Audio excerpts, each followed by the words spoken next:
smells like vermin. This is a very creepy part. Tonight on Ghost Tourist.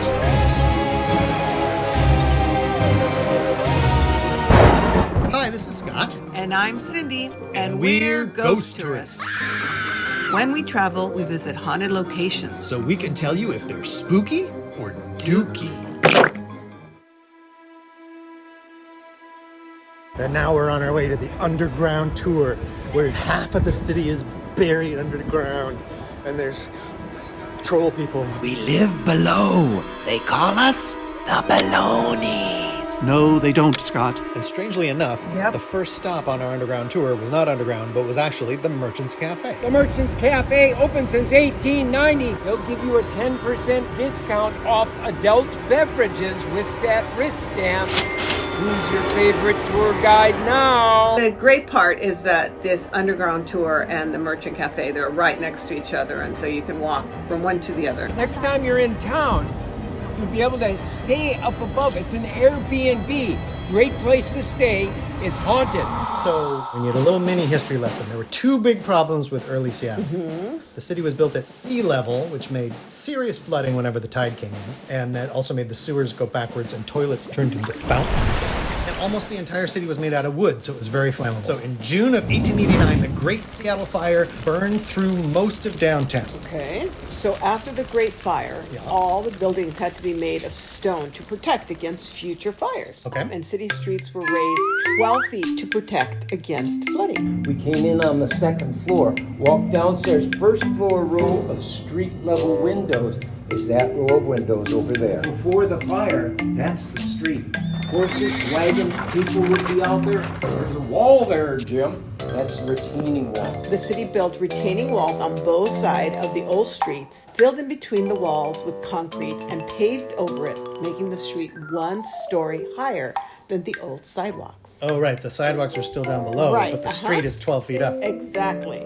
So pedestrians had to climb up and down ladders to go from the street to the store. Oh, because, the stores are still down below. And businesses' doorways hung 12 feet above the ground. Oh, so when they're building the new buildings that are the level of the street, they've got doors that just go out into the midair because there's no sidewalks. Right. So eventually, new sidewalks crossed from the new streets to what had been the second story of buildings, leaving tunnels between the old and the new sidewalks. Oh, right, okay. So what had been the second story was now the ground level, even with the road. And what was originally the first floor was now abandoned underground tunnels. Right. An entombed subterranean city, which quickly filled with gamblers, sex workers, and drug users. Until the 40s, when the city cleared everybody out, locked it up, and it mostly was forgotten. Until the 60s, when the tunnels were rediscovered and a clamoring public demanded to be let in on tours, like the one we went on. Okay.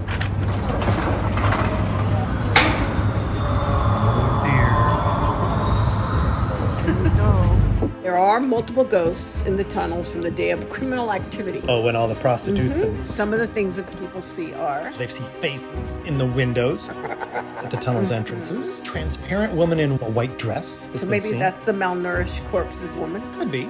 As well as a woman wearing a Victorian dress. Is it white? I don't know. The white dress and the Victorian dress could be the same dress. Do you feel anything with that? Oh, yeah. No, there's definitely stuff in here. It's definitely. I don't know. Other people hear eerie whispers.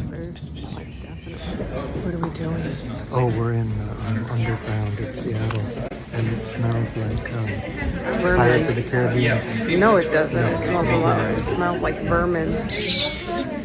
So this is a very creepy part. If you look up in some places, you can see these little glass blocks that are like skylights in the sidewalk that lets a little bit of light in.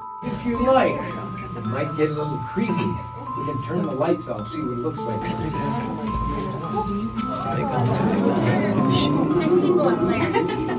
Oh, here goes somebody. Let's yell for help on the count of 3. 1, 2, 3. Again, 1, 2, 3.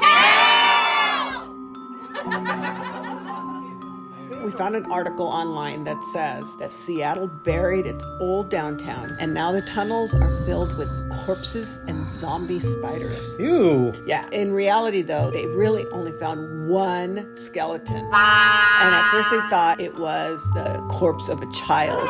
but it turned out to be the corpse of a really malnourished adult female. Okay, but the zombie spider part is true. Oh. Because they say that there's a fungus called the zombie fungus that eats ants and spiders, turning them white. Ew. Yeah. But it doesn't kill them. It just... I assume that they just kind of hang disgusting. out and live. So we but were they're all walking white. around down there with a bunch of zombie spiders. The most famous ghost down there is Edward, who's a bank teller. And Edward got caught in the crossfire and was killed in his teller's cage in the bank. Oh, that's too. He was doing his job. So his ghost, which is a tall man in a top hat and suspenders with a big old handlebar mustache, is seen near the teller's cage of the old bank, underground. Okay. And they're EVPs of his voice, and some say they've even held short conversations with him. Wow. What other ghosts might there be, Cindy? There's the ghost of a woman who was killed behind the bank vault, and she's been seen and captured in photos. Okay. Tourists also report orbs and felt cold spots in that same area. So they assume that the orbs and the cold spots are the woman. And then there's a hooker ghost. There's always a hooker ghost. The Oriental Hotel was a brothel. I'm sorry, what's the name of that hotel again? The Oriental You Hotel. You can't say that. That's not Well, appropriate. that was the name of the place. You're racist. Where the women were called seamstresses, in quotation marks. Seamstresses. And now female silhouettes are seen walking through the tunnels in that area. Do you suppose if I went down there late at night, they could measure my inseam? I wonder if all the hooker ghosts are of the Asian persuasion. You rhymed. Because it's called the Oriental Hotel. You can't say that. We just came back from the underground tour. Seattle's Bill Spiegel's underground tour, and it was really, really good, really interesting, really creepy. We didn't, see any ghosts, but it was really creepy. No, the tour guide was very funny and very knowledgeable. Many spirits haunt Van Bar. Jim, Jack, Jose. And he said they used to have a nighttime paranormal tour where it wasn't really a tour, you just were let loose down there with your equipment and you tried to find ghosts. And he said he didn't believe in ghosts, so he would mess with the people who were down there. Which I thought was really mean. Yeah, and he giggled like he was just like a kid in the candy store. Because it's very dark and wet. And Can you imagine what I did? But we tried to get that tour and they canceled it a year or two ago. And we asked him why, and he said it's because half the people were there were really serious about ghost hunting and the other half were drunk. So that didn't really work. So they just stopped. Here we are, ready to go to our hotel and pack for the road home. After seeing the underground tour. We paid money to go see the underground, and then we come to the underground to ride the subway. To go back. Oh, gotta go. So on the spooky scale, we give the Seattle Underground 4 out of 5. Oh! Because it's pretty creepy. It is pretty creepy. It is pretty creepy. And we saw a lot... No, we didn't see any ghosts. We didn't see any ghosts, but it's really interesting and pretty creepy.